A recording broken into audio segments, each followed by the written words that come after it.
नमस्कार.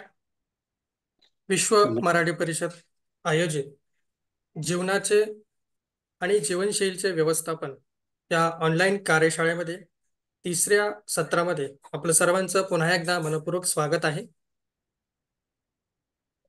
गेली 2 दिवस आपण या विषयावर आपले मार्गदर्शक माननीय श्री अभय भंडारे सर, जे प्रख्यात विचारवंत लेखक आणि व्याख्याते आहेत, यांच्याकडून आपण जीवनाचे आणि जीवनशैलीचे व्यवस्थापन कशा प्रकारे केले पाहिजे यावर मार्गदर्शन ऐकत आहेत.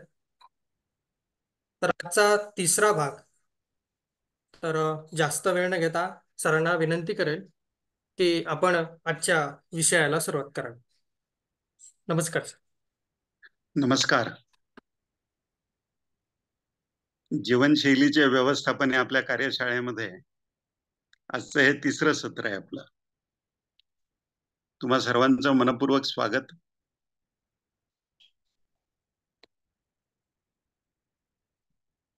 जीवनशैलीचं व्यवस्थापन करताना काळ अत्यंत अमूल्य आहे आणि जीवन अत्यंत अमूल्य आहे. या दोन्ही गोष्टी आपल्याला कायम लक्षात ठेवायला हव्या. जन्मापासून मृत्यूपर्यंतचा जोही काळ आहे, अज्ञात आहे, आपल्याला किती आहे माहिती नाही नेमका आपल्या हातात काळ, पण जोही काही आहे तो अत्यंत मौलिक आहे. आणि क्षणभर सुद्धा काळ वाया जर गेला तर तो आपल्याला परत मिळवता येत नाही. संपत्ती गेली तर परत मिळवता येऊ शकेल, एखादी वस्तू हरवली तर पुन्हा विकत घेता येऊ शकेल, पण काळ इरिव्हर्सिबल आहे. आपल्या आयुष्यातला जो काळ गेला तो गेलाच. आणि अजाणतेपणाने तो काळ जर गेला, त्या काळाचा काही रचनात्मक उपयोग आपल्या स्वतःच्या उत्क्रांती करता, आपल्या क्रमविकासाकरता, आपलं जीवन अर्थपूर्ण होण्याकरता आपल्याला जर करता आला नाही त्या काळाचा उपयोग, मौलिक असलेल्या काळाचा उपयोग, तर नंतर मग हळहळण्यात काही अर्थ नाही की आपल्या हातातनं काळ निघून गेलेला आहे. साधारणपणे असं होतं की तारुण्यामध्ये जबाबदाऱ्या असतात, आपल्यावर कौटुंबिक जबाबदाऱ्या असतात, शिक्षण घ्यायचं आहे, काही कौशल्य शिकायची आहेत, उद्योगाकरता, व्यवसायाकरता, नोकरी करता.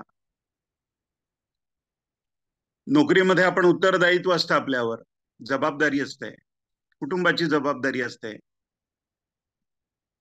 दिवसाचे 8 तास किमान नोकरीसाठी जातात. व्यवसाय असेल तर त्यापेक्षा जास्त वेळ आपल्याला द्यावा लागतो त्याकरता, अर्थार्जनाकरता. आणि अनेक प्रकारचे आव्हान आपल्या जीवनामध्ये जी असतात, अनेक प्रकारचे चढ उतार आपल्या जीवनामध्ये जे असतात, ते जगत असताना बराच काळ आपल्या आयुष्यातला झप झप झप झप झप झप निघून जातो.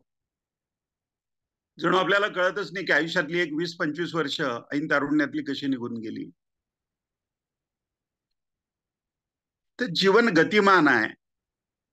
आणि ते गतिमान असताना सुद्धा आपल्याला हे लक्षात ठेवलं पाहिजे की काळ फार अमूल्य आहे, मौलिक आहे. काळ इरिव्हर्सिबल आहे, परत मिळवता येत नाही. त्यामुळे आपल्या दैनंदिन जीवनामधनं आपल्या स्वतःच्या क्रमविकासाकरता थोडासा वेळ आपल्याला काढलाच पाहिजे आहे, जाणीवपूर्वक काढायला हवा. आपण शरीराने काम करत असतो त्यावेळेला मनाने आपण जे काम करतो त्या कामावर आपलं चिंतन चालू असतं, त्या कामावर आपलं मन एकाग्र असतं. एखादा मनुष्य अगदी मशीन शॉप मध्ये काम करत असेल, सीएनसी मशीनवर, तर ते अॅक्युरसीने, अचूकतेने त्याला ते काम करावं लागतं. कुणी अकाउंटिंग लिहित असेल, एक आकडा इकडचं तिकडे होऊन चालत नाही, इतकी एकाग्रता लागते. जीवनामध्ये कुठलंही काम उत्तम करायचं असेल तर आपल्याला एकाग्रतेशिवाय ते करताच येत नाही. त्यामुळे आपलं मन आणि शरीर या दोन्ही गोष्टी एका वेळेला गुंतून पडलेल्या असतात. हा आपला अनुभव आहे सगळ्यांचा. पण आपण स्वतःचं निरीक्षण केलं तर आपल्याला असं लक्षात येतं की दिवसातला बराचसा वेळ जो आहे, जो अवांतर वेळ आपल्याला मिळतो, कामामधनं थोडीशी मोकळीक मिळते, त्यावेळेला आपलं शरीर जरी शांत बसलं, आपण एका ठिकाणी शांत बसून विश्रांती जरी घेतली तरी सुद्धा आपलं मन शांत नसतं. मनामध्ये सतत विचारांचं चक्र गरगर गरगर गरगर फिरत असतं. आणि आपल्यापैकी बहुतांश लोकांचा हा अनुभव आहे की आपण शरीराने जिथे असतो तिथे मन असतंच असं नाही. मन भलतीकडे भरकटत असतं आणि शरीर वेगळ्याच ठिकाणी असतं. जे लोक शरीर आणि मन दोन्ही एका ठिकाणी ठेवण्याचा सराव करतात आणि ते त्यांना जमायला लागतं, ते अत्यंत कौशल्याने काम करतात आणि त्यांना कुठलेही काम करताना लागणारा वेळ जो आहे तो अत्यंत कमी लागतो. मुलं अभ्यास करत असतात. वर्गामध्ये पहिला येणारा विद्यार्थी आणि नापास होणारा विद्यार्थी यांच्या बौद्धिक क्षमतांचा आपण जर विचार केला तर त्यामध्ये काही फार मोठं अंतर असतं असं नाही. पण त्यांच्यातलं जे अंतर असतं ना, त्यांच्या गुणांमधलं जे अंतर असतं, ते अंतर त्यांच्या मन एकाग्र करण्याच्या क्षमतेतलं अंतर असतं. जे मन एकाग्र करू शकतात, गुरुजी शिकवतायत, शिक्षक शिकवतायत, शिक्षक किंवा शिक्षिका जे कोणी असतील क्लासरूम मध्ये, ते शिकवताना जी मुलं अगदी एकाग्रतेने ते ऐकतात ना, त्यांचा निम्मा अभ्यास त्याच वेळेला पूर्ण होतो. आणि मग घरी पुन्हा एकदा वाचला तो धडा की बऱ्यापैकी अभ्यास तयार होतो त्यांचा, मनामध्ये रूपरेषा तयार होते. आपण जे काही शिकलो त्याचं स्मरणात ठेवणं सोपं जातं त्यांना. पण गुरुजी वर्गामध्ये शिकवतायत, शिक्षक शिकवतायत आणि एकाग्रतेने ऐकत नाही, आपल्या मनामध्ये वेगळेच विचार चालू आहे. तर आपले कान उघडे असले आणि डोळे उघडे असले तरी सुद्धा ते जे शिकवतात त्यातलं एक अक्षर सुद्धा आपल्या मेंदूपर्यंत प्रत्यक्ष पोचत नाही, हा अनुभव आपण घेतो.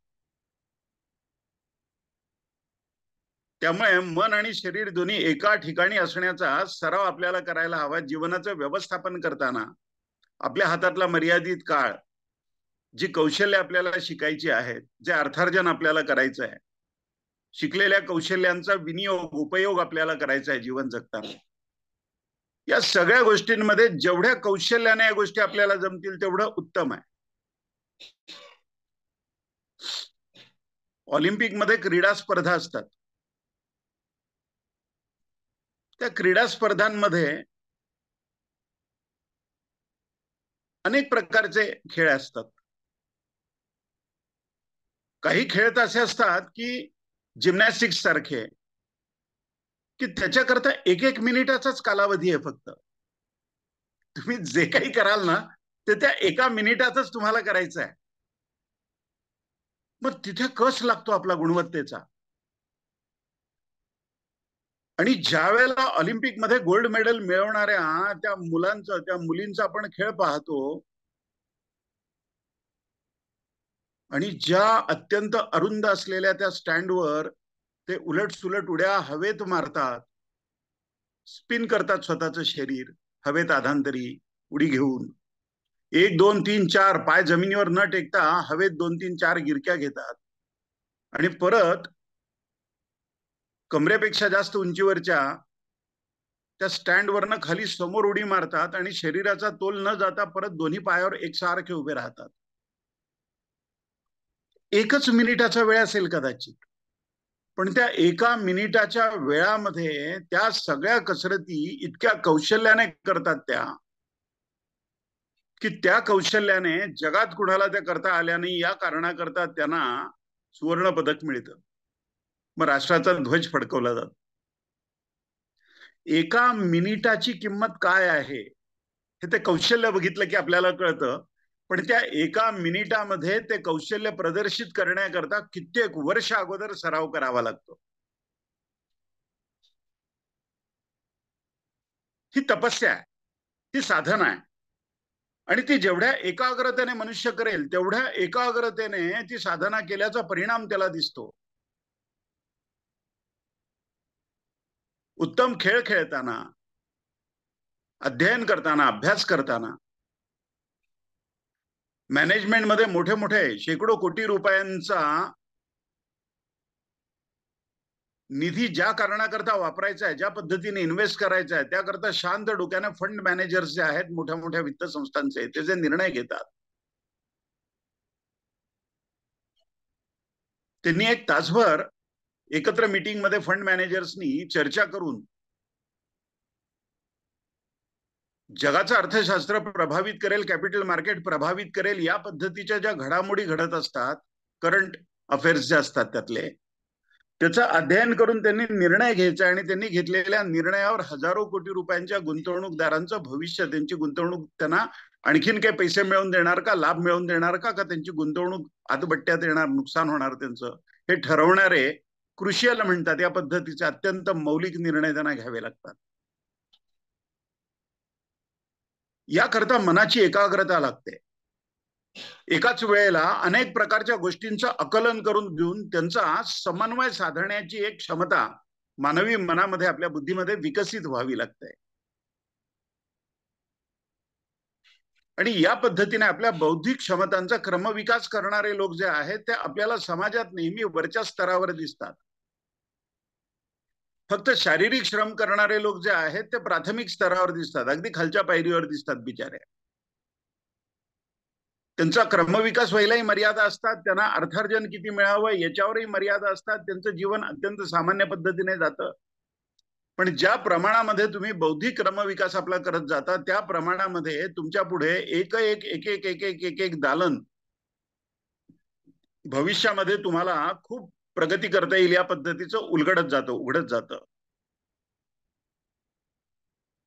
आणि शरीर आणि मन या दोन्ही एका ठिकाणी आणण्याकरता आपल्याला अनेक प्रकारचे सराव करावे लागतात, अनेक प्रकारचे अभ्यास करावे लागतात. जसे एखादं वाहन, समजा टेल्को कंपनी आहे, टाटा कंपनी, एखादी नवीन कार ती मार्केटमध्ये आणणार आहे, तर जी कार मार्केटमध्ये आणायची आहे ती तयार केली त्यानंतर ती लगेच मार्केटमध्ये येत नाही. त्यातल्या काही कार वेगवेगळ्या प्रकारच्या रस्त्यांवर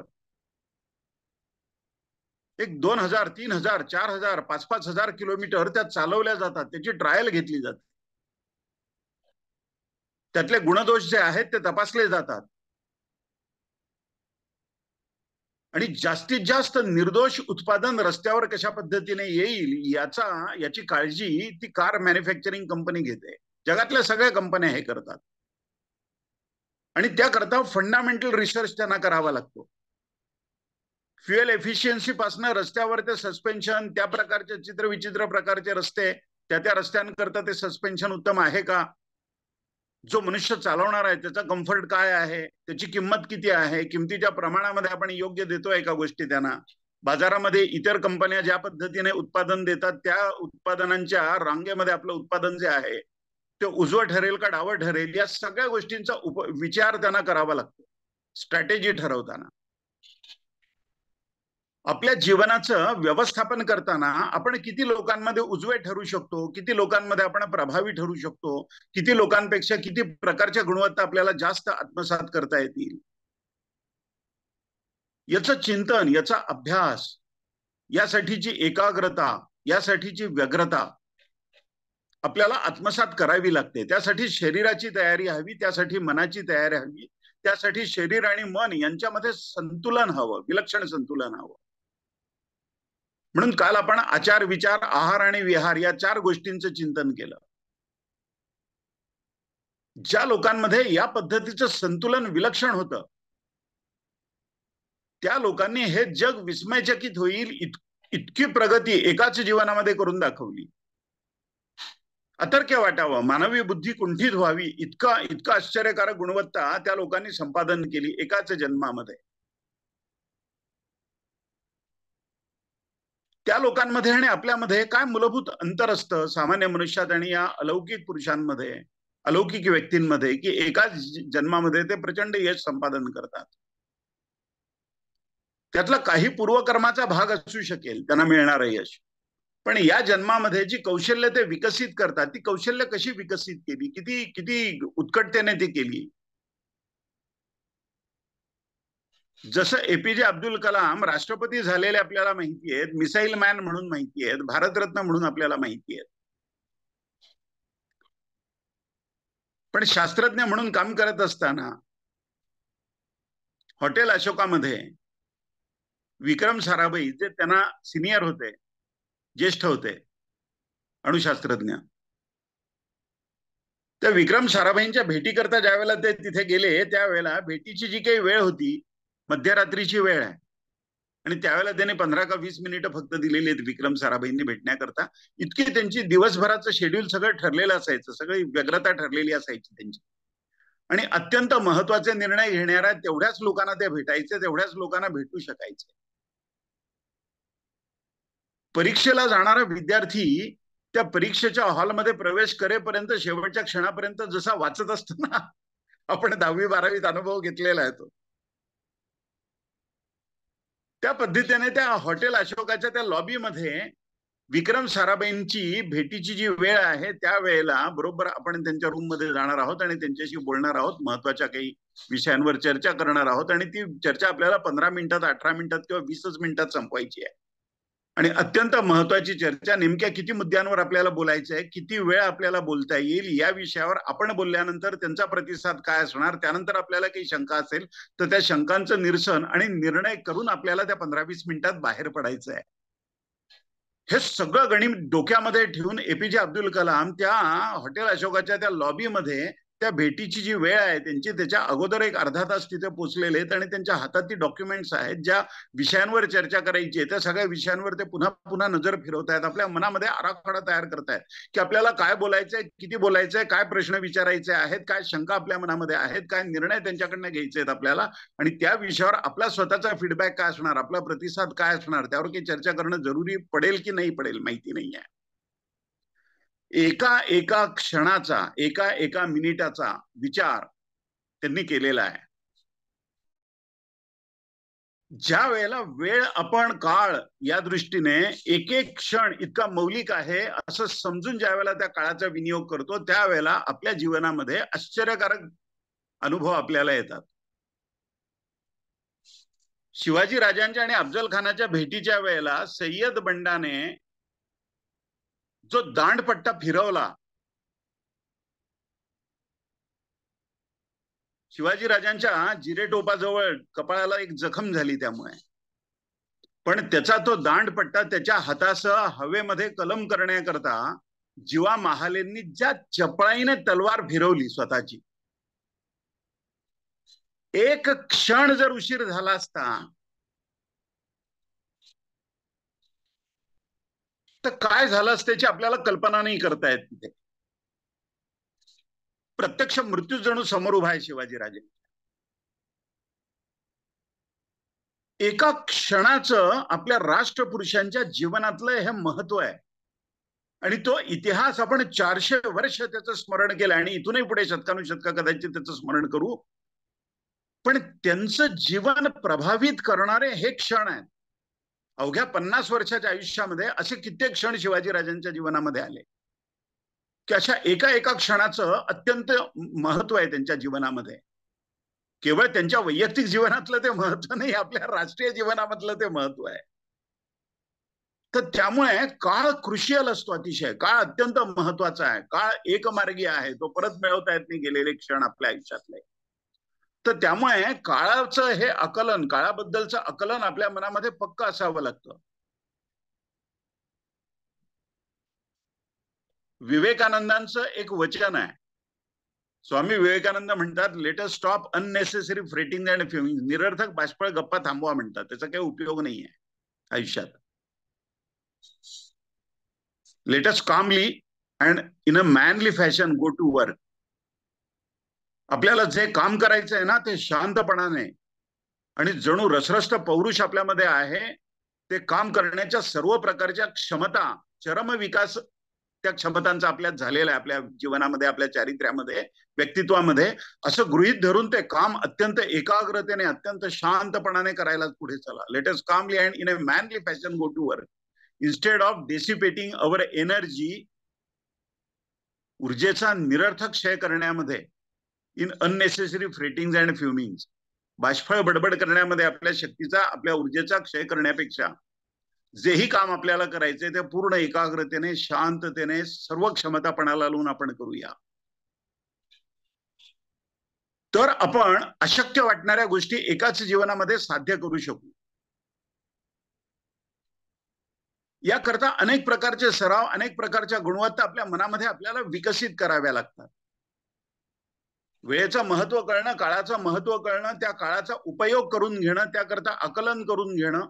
काही आकलन वाचून करून घेता येईल, काही आकलन ऐकून करून घेता येईल, काही आकलन पाहून आपल्याला करून घेता येईल. ज्या ज्या गोष्टींमधनं ज्ञान ग्रहण करता येतं ती सगळी दारं सताड उघडी असायला पाहिजे आहेत आणि मेंदू, आपलं मन त्या त्या गोष्टीशी, त्या इंद्रियाशी एकाग्र झालं पाहिजे आहे.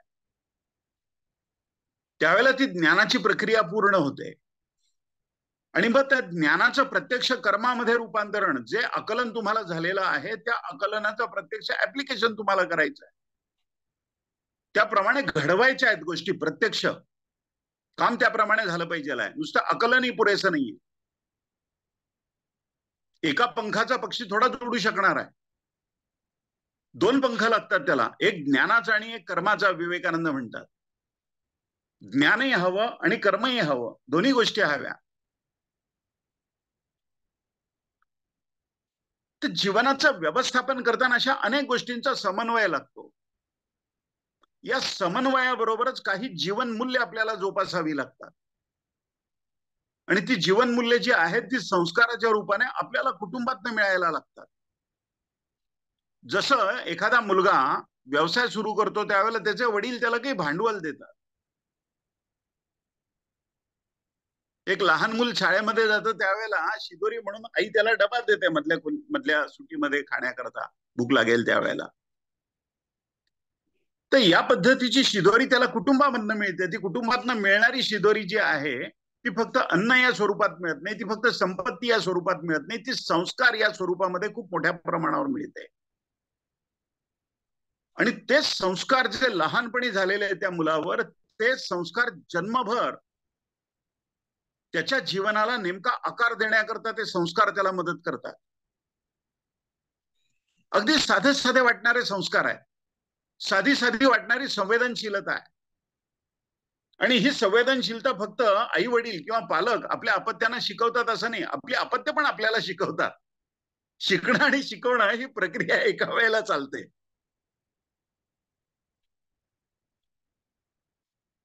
एक लहान मूल आहे, त्याच्या हातून काहीतरी पडतं दर वेळेला, मग आईची चिडचिड होते. आई बोलते त्याला, काही वेळात रागाने म्हणते तू हात फुटकायस, प्रत्येक गोष्ट कशी तुझ्या हातातून पडते. खिन्नता येते त्याला की ठीक आहे, वेंधळेपणा केला आपण, एखादी वस्तू आपल्या हातातनं पडली, ठीक आहे, हरकत नाही. पण म्हणून सारखंच आई बोलते आपल्याला आणि त्याच्याकडनं जास्त चुका व्हायला लागतात काही वेळा. एकदा घरामध्ये पाहुणे येतात आणि ते गप्पा मारत बसलेले आहेत दिवाणखान्यामध्ये,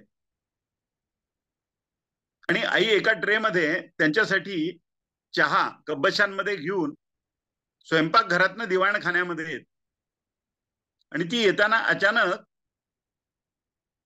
तिच्याच साडीमध्ये तिचा पाय अडकतो आणि थोडा तोल जातो. तोल जातोय म्हटल्यावर ती तोल सावरेपर्यंत त्या ट्रे मधल्या कब्बशा खाली पडतात. त्या कब्बशांचे तुकडे होतात, तो चहा खाली सांडतो. तो मुलगा एका कोपऱ्यात अभ्यास करत बसलाय. त्या कब्बशा पडल्याचा आवाज आल्याबरोबर चटकन आईकडे पाहतो. आई खजील होते. आई त्याला नेहमी म्हणत असते की प्रत्येक गोष्ट कशी तुझ्या हातातनं पडते, वेंधळा कसा तू इतका, हात फुटका कसा. त्याही अवस्थेत त्या आईला असं वाटतं की आता हा म्हणेल की बघ आता कसं झालं, आता कळलं का तुला. तो मुलगा शांतपणे आईकडे पाहतो. आईच्या चेहऱ्यावर अपराधी भाव आहे हे त्याला कळतं. खरोखरच दिवसभर कष्ट करत असते आपली आई, याची जाणीव आहे त्याला खोलवर मनामध्ये. तो आईकडे पाहतो आणि आईला म्हणतो काय इतकं काय वाईट वाटून घेते, होतं असं कधी कधी. एका लहान मुलाच्या निरागसतेतनं ही जी क्षमाशीलता सहजपणाने तो बोलतो की नाही, ती त्याच्या आईवर जन्माचा संस्कार करणारी ठरते. संस्कार असे ग्रहण केले जातात, कुणाकडूनही ग्रहण केले जातात, अतिशय उत्कटतेने ग्रहण केले जातात आणि ते संस्कार जन्मभर वज्रलेप व्हावा त्याप्रमाणे तुमची साथ संगत करतात. तुम्ही कधी विसरू शकत नाही ते संस्कार. आणि ही जीवनमूल्य जी आहेत ती संस्कारातनं आपण ग्रहण करतो आणि ती जीवनमूल्य संस्कारातनं ग्रहण करण्याकरता, मन संस्कारित होण्याकरता, मन एकाग्र होण्याकरता, ते संस्कार ग्रहण करण्याकरता, स्वीकारार्हता चांगल्या गोष्टींची आपल्या मनामध्ये तयार करण्याकरता मनामध्ये जी संवेदनशीलता लागते ती संवेदनशीलता विशिष्ट संस्कारांनी तयार करता येते. कित्येक सुसंस्कृत कुटुंबांमधनं तुम्ही पहा, त्या घराची एक दिनचर्या असते. सकाळी उठल्यानंतर घरात कुणीतरी आजी असते, आजोबा असतात, त्यांच्यापैकी कुणी प्रार्थना म्हणत असतात, कुणी काही श्लोक म्हणत असतात, ते पहाटे लवकर उठलेले असतात, पूजा करत असतात. आजोबा पूजा करताना काही मंत्र म्हणत असतात. ते झोपेतनं उठण्यापूर्वी ते मंत्र त्या मुलाच्या कानावर पडत असतात. त्याला अर्थ कळत नाही त्या मंत्रांचा. त्याला झोपेतनं उठवून त्याला आंघोळ घालून आजोबा आपल्या शेजारी त्याला बसवतात देवघरात आणि देवाला नमस्कार करायला सांगतात. तिथे प्रज्वलित केलेला दिवा तो पाहतो, लावलेली उदबत्ती तो पाहतो, कापराचा आवाज त्याला येतो, लखलखीत स्वच्छ असलेले देव तो पाहतो. ती देवपूजा करताना कडकडीत थंडी जर असेल तर गार पाण्याने आंघोळ नाही घालत आजोबा त्या देवांना, तांबणामध्ये घेतलेल्या सगळ्या देवांना. ते पाणी थोडंसं गरम करतात आणि त्याच्याने आंघोळ घालतात. प्रत्यक्ष ईश्वर या रूपामध्ये आहे या जाणीवेने ते करतात. इतकी संवेदनशीलता काही लोकांमध्ये असते की दुधाचा नैवेद्य दाखवायचा असेल आणि गॅसवरचं तापवलेलं गरम कडक दूध वाटीमध्ये ओतून नैवेद्याकरता जर दिलं त्या गृहिणीने, तर ती वाटी हातात घेताना पूजा करणाऱ्या मनुष्याला त्या वाटीच्या गरमपणाचा अंदाज येतो. तो थोडा वेळ थांबतो. एखादा लहान मुलगा असेल तो थोडा वेळ थांबेल. आई विचारते, काय का बावटपणा चाललाय, किती वेळ करत बसणार आहेस ती पूजा, पटकन नैवेद्य दाखव आणि शाळेत जायचंय तुला. ज्या वेळेला तो म्हणतो की आई इतकं गरम दूध आहे, नैवेद्य कसा दाखवणार मी त्याचा, पोळेल ना देवाला. इतकी इतकी उत्कटता, इतकी तळमळ, इतका प्रामाणिकपणा की प्रत्यक्ष ईश्वर हे पिणार आहे दूध, मग ते इतकं गरम नाही चालणार. ही नामदेवरायांना साधली म्हणून पांडुरंग त्यांच्या हाताने खीर पितो, त्यांच्या हाताने अन्न खातो, अन्न ग्रहण करतो. ही जी उत्कटता आहे, हा जो प्रामाणिकपणा आहे, ही जी संवेदनशीलता आहे, ही जीवनाच्या सर्वच क्षेत्रामध्ये तुम्हाला उपयोगाला येते. हा बावळटपणा नाहीये. हा तुमच्या आत असलेल्या चेतनेचा क्रमविकास आहे. आणि संस्काराने ही चेतना विकसित होते, प्रकट होते, दिसते आपल्याला. दिलेला शब्द पाळणं. थट्टेत सुद्धा खोटं बोलू नका असं भगवान रामकृष्ण परमहंस सांगतात त्यांच्या शिष्यांना. विवेकानंद तर विश्वविजयी झाले, असे अनेक दिग्गज शिष्य रामकृष्णांचे, की हे जग त्यांच्या पुढे नतमस्तक झालं. एवढे ज्ञानी, एवढे शुद्ध आणि एवढ्या उच्च आत्मज्ञानाच्या अवस्थेत पोहोचलेले. थट्टेत सुद्धा खोटं बोलू नका ते म्हणतात. कारण ज्याही वेळेला तुम्ही खोटं बोलता ना, त्यावेळेला तुमच्या मनाच्या आतमध्ये एक संघर्ष तयार होतो, आंतरिक संघर्ष. आणि तो आंतरिक संघर्ष सतत तुम्हाला ग्रासत असतो, तुमच्या ऊर्जेचा क्षय करत असतो तो सतत. व्यवहारी शहाणपण म्हणतात लोक खोटं बोलण्याला. चेहऱ्यावरची सुरकुती न हलवता खोटं बोलणाऱ्या लोकांनी स्वतःला हे व्यवहारिक शहाणपण आपण आत्मसात केलेलं आहे असं समजणं, हे त्यांनी स्वतःच्या पायाने आपल्या आत्मघाताची, आपल्या अधपतनाची वाट चालण्यासारखं आहे. त्यामुळे आपलं किती नुकसान होतं याची आपण कल्पना नाही करू शकत. भारतीय परंपरेमध्ये असं म्हटलेलं आहे की तुमच्या उक्ती आणि कृतीमध्ये अंतर जर नसेल, ती एकरूप जर असेल, तर तुमच्या हृदयामध्ये ओज या नावाची एक विलक्षण शक्ती निर्माण होते. आणि त्या ओजाच्या प्रभावाने एखादा माणूस अगदी साध्या सोप्या सरळ शब्दामध्ये, कदाचित ग्रामीण वाटणाऱ्या, ग्राम्य वाटणाऱ्या साध्या सरळ शब्दामध्ये भाबडेपणाने जे बोलेल ना, त्यावर लोक दृढ विश्वास ठेवतात. कारण त्याचे बोलणं, त्याचे शब्द नुसते शब्द नसतात, त्यामागे त्या ओझ्याच्या प्रभावाने असणारं आत्मबल त्या शब्दांमधनं व्यक्त होतं. आपल्याकडे कित्येक पुढारी दिल्लीला रामलीला मैदानावर जाऊन काही काही आंदोलनं करतात पहा. पेपरमध्ये बातम्या वाचतो आपण, टेलिव्हिजनवर बातम्या पाहतो. चलो दिल्ली असं म्हणतात ते. शेकडो कार्यकर्ते तिकीट न काढतात रेल्वेने जातात दिल्लीला. त्यांची आंदोलनं होतात, लोक विसरून जातात, त्यातनं फारसं काही निष्पन्न होत नाही, अशाही गोष्टी आपण पाहतो. सुभाष बाबूंनी ज्या वेळेला चलो दिल्ली सांगितलं आझाद हिंद फौजेला, त्यावेळेला ब्रिटिशांच्या भारतावर त्यांनी लादलेल्या पारतंत्र्याच्या शवपेटीवरचा शेवटचा खेळ आपण मानणार आहोत, या जाणीवेने ते आझाद हिंद फौजेला चलो दिल्ली ज्या वेळेला म्हणतात, त्यावेळेला ब्रिटिशांचा जो थरकाप उडाला आणि सुभाष बाबूंच्या आत्मबलाने, त्यांच्या ओजस्वीतेने, त्यांनी उच्चारलेल्या शब्दांचा प्रभाव म्हणून ब्रिटिशांच्या लष्करामध्ये ज्या पद्धतीची बंडाळी झाली, त्याचा एकत्रित परिणाम म्हणून ब्रिटिशांना कळलं की या देशावर आपल्याला आता राज्य करता येणार नाही. चलो दिल्ली हा शब्द सुभाष बाबूंनी उच्चारलेला आणि आत्ताच्या काळात कुणी उठसूट चलो दिल्ली ज्या वेळेला म्हणतो, त्यातलं जे अंतर आहे ते आत्मबलाचा अंतर आहे. ते जाणीवेचा स्तरच वेगळा आहे तो. हे सामर्थ्य ओजस्वितेत नाही येतं. ओजस्विता उक्ती आणि कृतीमधल्या एकरूपतेने येते. एखादा मनुष्य जसं बोलेल त्याच पद्धतीने त्याचं वर्तन जर असेल आणि तो बोलण्यापूर्वी विचार करेल, वाणीचा संयम करेल,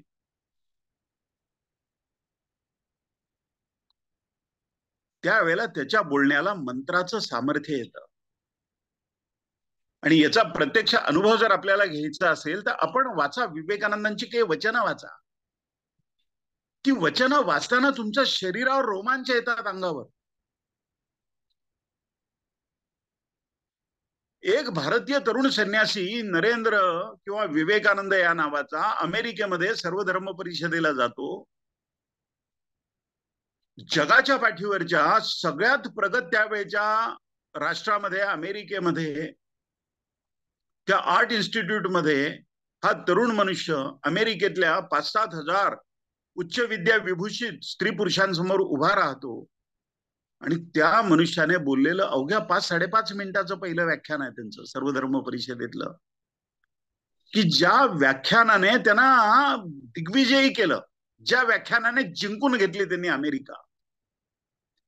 चार्ल्स बॉनी नावाचे सर्व धर्म परिषदेचे जे मुख्य आयोजक आहेत, त्या चार्ल्स बॉनीनी, त्यानंतर समन्वयक जे आहेत प्रोफेसर बॅरोज नावाचे, त्यांनी आठवणी लिहिल्या आहेत. त्या आठवणींमध्ये ते लिहितात की एका तरुण मनुष्याने अवघ्या 5-5.5 मिनिटांमध्ये संबोधित केलेल्या आणि संमोहित केलेल्या या अमेरिकेतल्या उच्च विद्या विभूषित क्रीम ऑफ द सोसायटी ज्यांना म्हणावं, अशा गुणवान, बुद्धिमान, शहाण्या,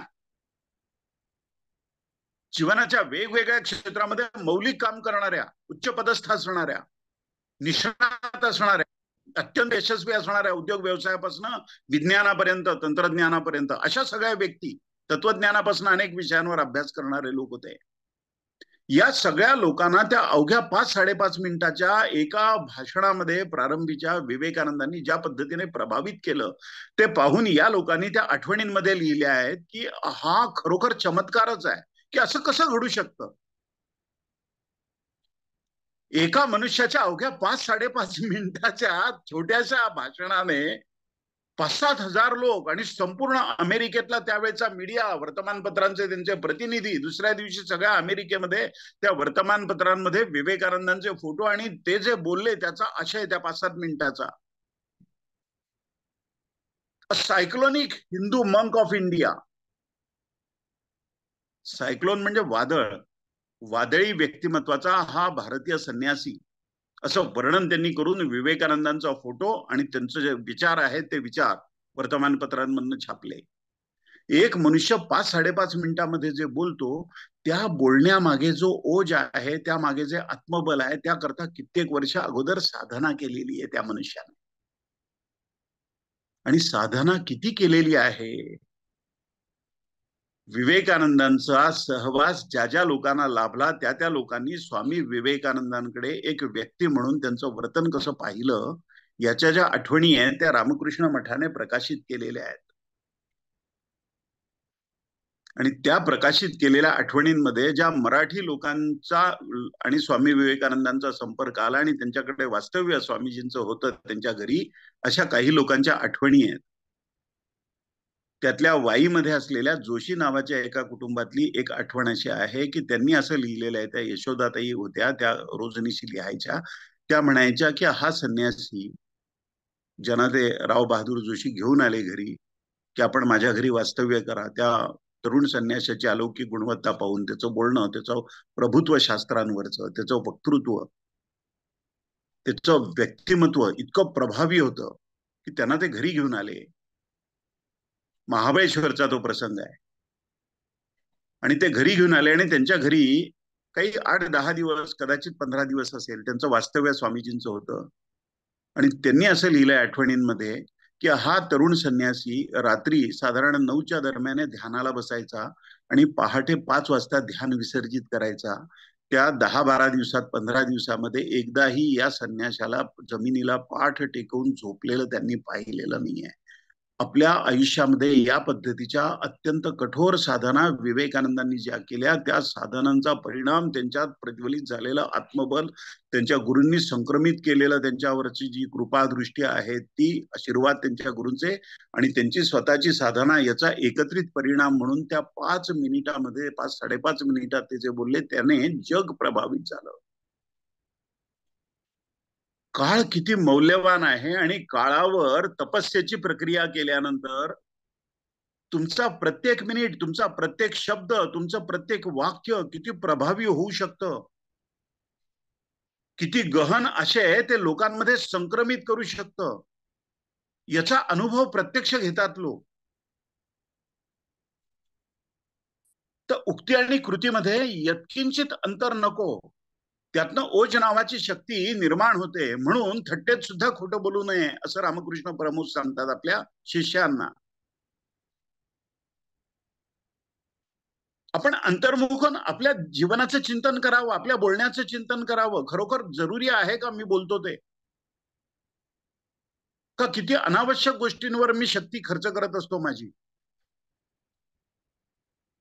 ज्या विषयांवर मूलभूत चिंतन करायचं, त्या विषयावर एकदा तो विषय मनामध्ये आल्यानंतर त्या विषयावर परिपूर्ण चिंतन होईपर्यंत माझं मन त्या विषयावर ना इकडे तिकडे यत्किंचित न भरकटता मी चिंतन करू शकतो का त्या विषयाचं? अशी एकाग्रता मला साधते का?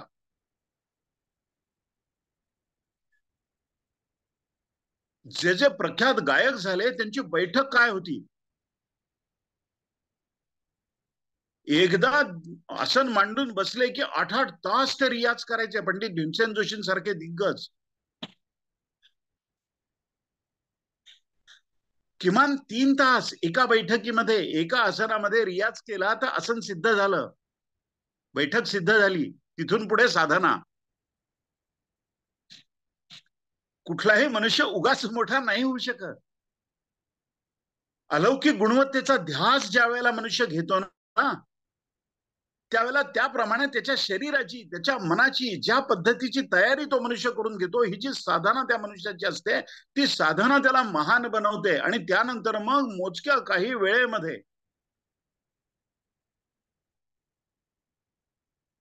पंडित भीमसेन जोशींसारखा एक महान गायक एक 15-20 मिनिटाची एखादी चीज जर म्हणेल ना, तर ती ऐकणारे लोक म्हणतात की पंडितजींनी 40 वर्षापूर्वी ती चीज गायली होती, त्यातलं तसंच्या तसं, त्यातले आरोह, त्यातले अवरोह, त्यांचा लागलेला खर्च, त्यांचा षड्ज, या सगळ्या गोष्टी जशाच्या तशा स्मरतात आम्हाला, असं या शब्दामध्ये लोक बोलतात. 40 वर्षापूर्वी ऐकलेलं त्यांचं गायन इतक्या खोलवर परिणाम का होतो? तर त्या दर्जाची उत्कटता असते त्यामध्ये.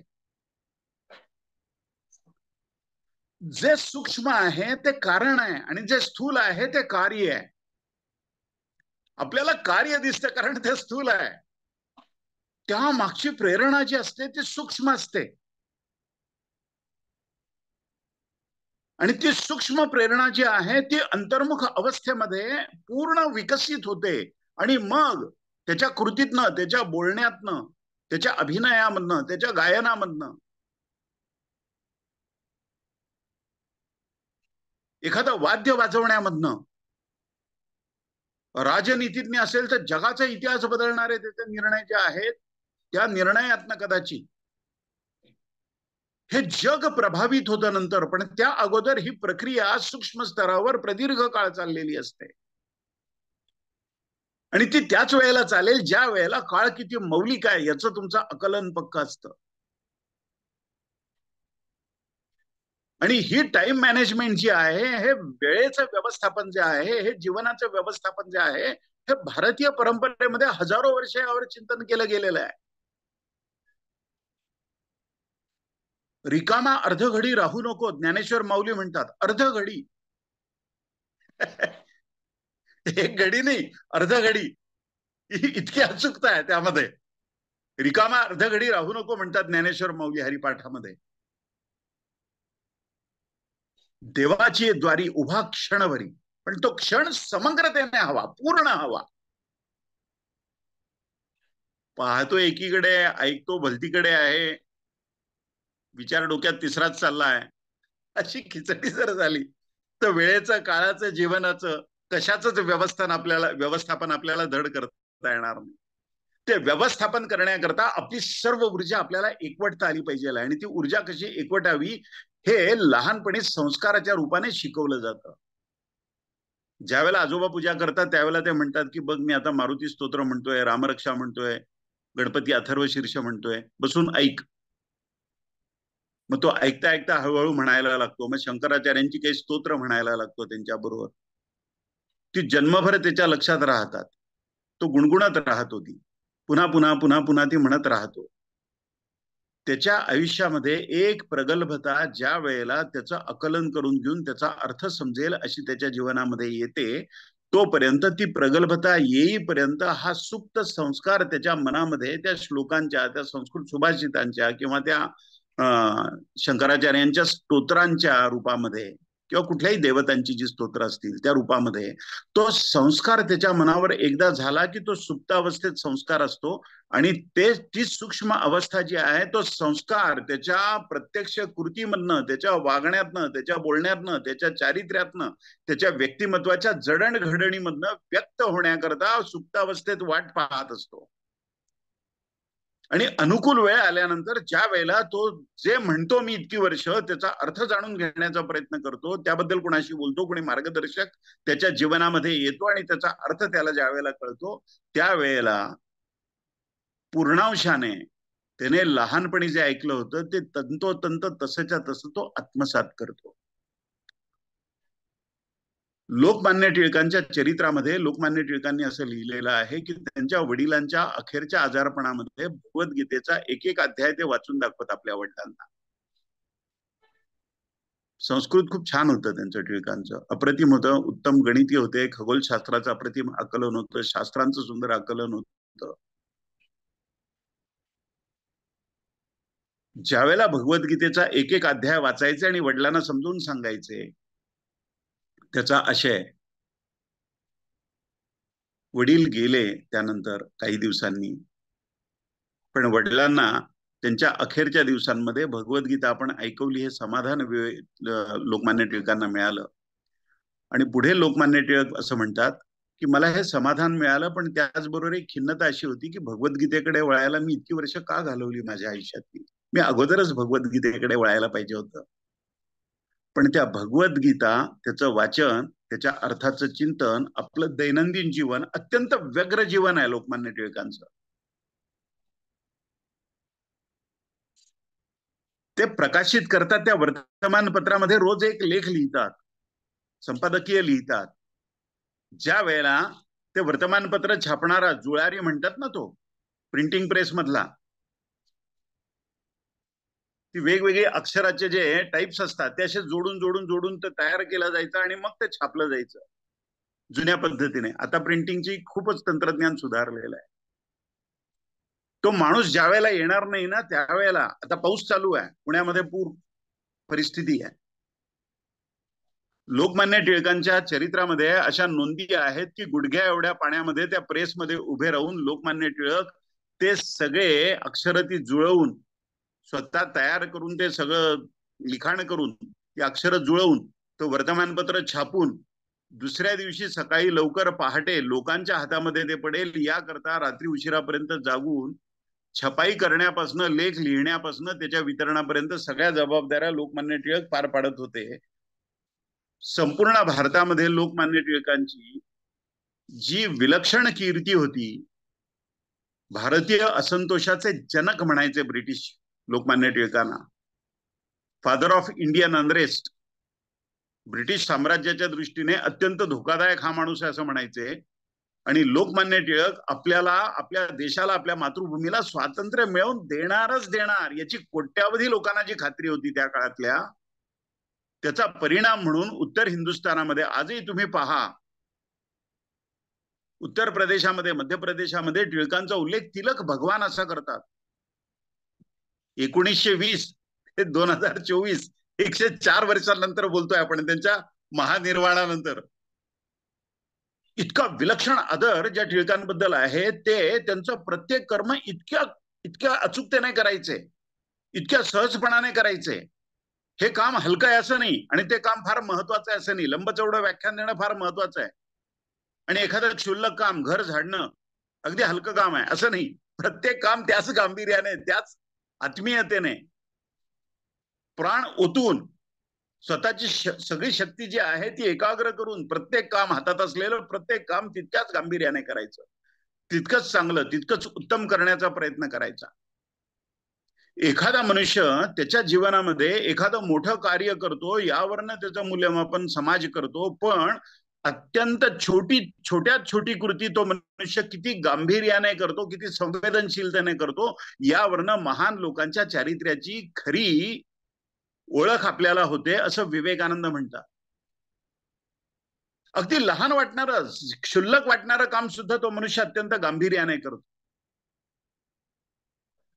आणि ही जीवननिष्ठा जी आहे ही संस्काराच्या रूपाने आपल्याला आत्मसात करायची आहे. कदाचित अशी महान व्यक्ती आपल्या जीवनामध्ये येणार नाही, पण ग्रंथरूपाने या व्यक्ती आहेत ना आपल्या समोर, त्यांची चरित्र आपण वाचू शकतो. आपल्या हातातल्या स्मार्टफोनवर आता जगाच्या पाठीवरच्या सर्व प्रकारच्या ज्ञानाचा महासागर जो आहे, तुम्ही लिंक नुसती क्लिक केली की तुमच्यापर्यंत ती माहिती पोहोचते. यांच्या बायोग्राफीज, यांची चरित्र, त्यांच्यावर बोलणारे लोक, त्यांच्याबद्दलची मौलिक माहिती, त्यांचे फोटोग्राफ, त्यांनी केलेलं महान कार्य, या सगळ्या गोष्टी जीवनाच्या कुठल्याही क्षेत्रामध्ये काम करणारे लोक जगाच्या पाठीवरचे जे आहेत ते आता या स्क्रीनवर जसे आपण एकमेकांच्या समोर आहोत त्या पद्धतीने तुम्ही त्यांना फेस टू फेस, कदाचित 200, 400, 500 वर्षापूर्वी, 1000 वर्षापूर्वी जगलेले, 1200 वर्षापूर्वी जगलेले आचार्य शंकरांसारखे, अशा कित्येक गोष्टी ज्या आहेत. अरे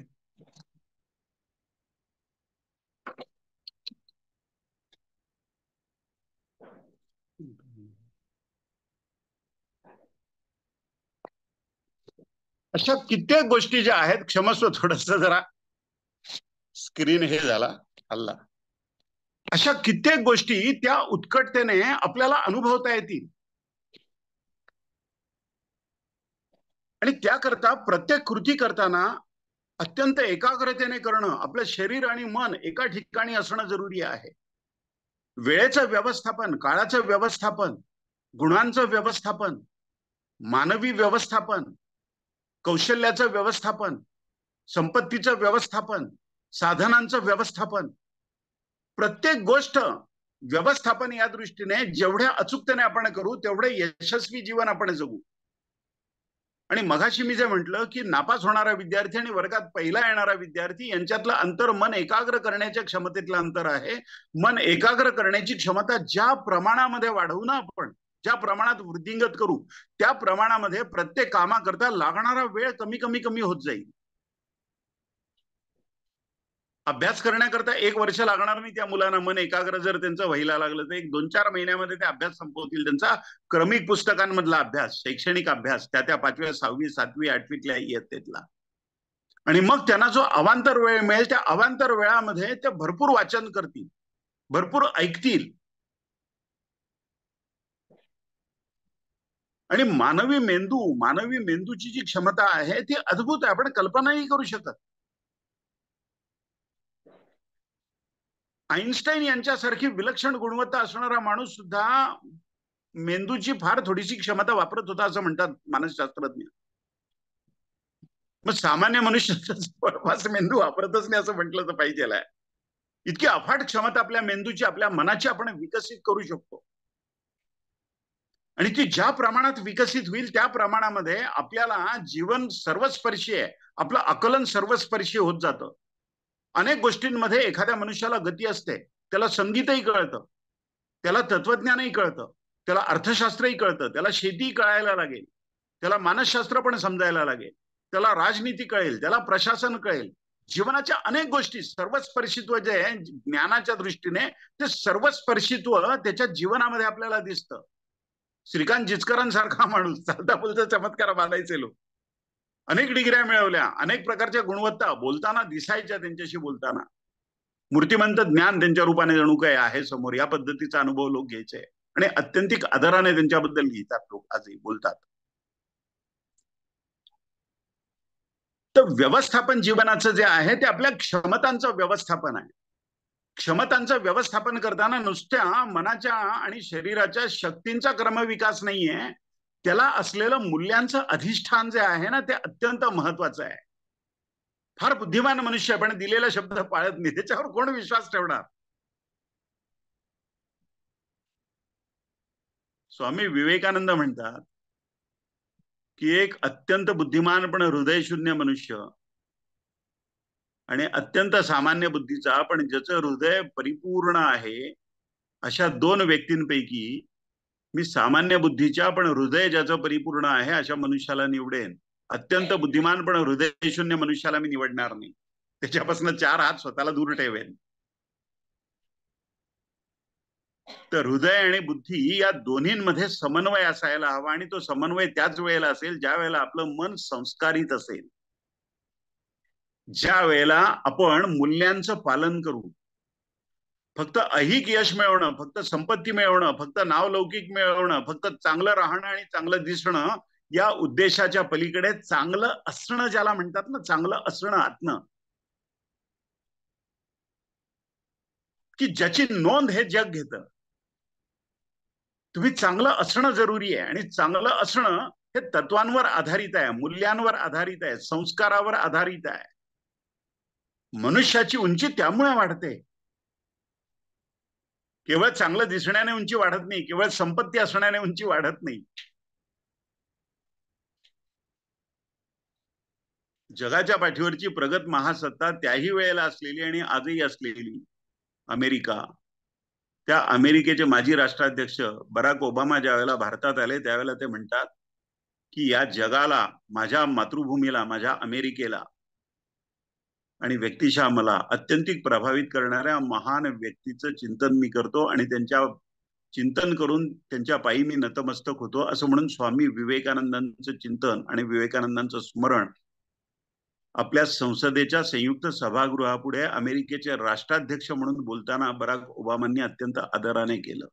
ही काही फक्त डिप्लोमसी नाहीये, हे आत आहे. ज्या गोष्टी विवेकानंदांनी अमेरिकन लोकांना दिल्या, आणि धर्म किती शुद्ध असू शकतो, किती अंतर्बाह्य मनुष्याला बदलून टाकू शकतो आणि मनुष्यातलं सुप्त ईश्वरत्व जे आहे ते कशा पद्धतीने जागृत करू शकतो, याचा प्रत्यक्ष साक्षात्कार विवेकानंदांच्या रूपामध्ये अमेरिकन लोकांनी जो अनुभवला, त्याबद्दलची कृतज्ञता बराक ओबामा 100 वर्षांनंतर व्यक्त करत होते. 125 वर्षांनंतर, जवळपास 1893 नंतर.